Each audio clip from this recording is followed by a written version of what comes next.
এটা হলো মলি ব্যাংকুয়েট, যেখান থেকে শুরু হচ্ছে এখানে মলি ব্যাংকুয়েট লেখাটা।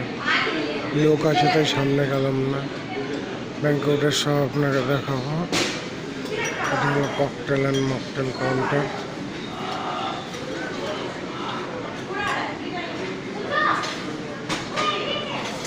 এখান থেকে সব জুস অ্যান্ড ডিনার তারপর সার্ভ করা হবে।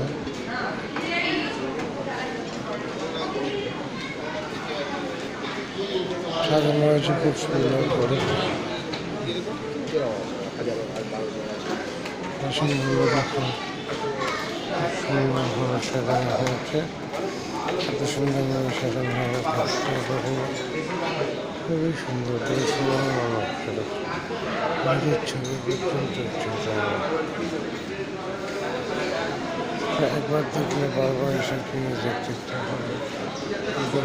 একটা প্লেটের কাউন্টার আছে, দেখো কাউন্টারটা আরো সুন্দর সাজানো। মিষ্টি যেতে যেতে আবার ফিরে আসলাম পুরোনো জায়গায়, যেখানে এখানে একজন দাঁড়িয়ে আছে হাতে হারিকেন নিয়ে।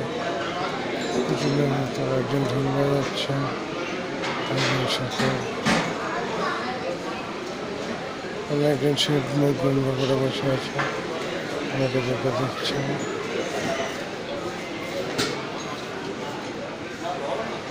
এখানে সব কুমড়া কুমড়া কি সব রয়েছে, শাক সবজি, এগুলো দিয়ে ভেজিটেবল ফ্রাই হবে, দেখো পাস্তা পাস্তা হবে। এখানে ধোসা কাউন্টার হবে, অনেক পাপড় আছে, চাটনি আছে। লাস্টে আমি আছি এখানে, এই দেখুন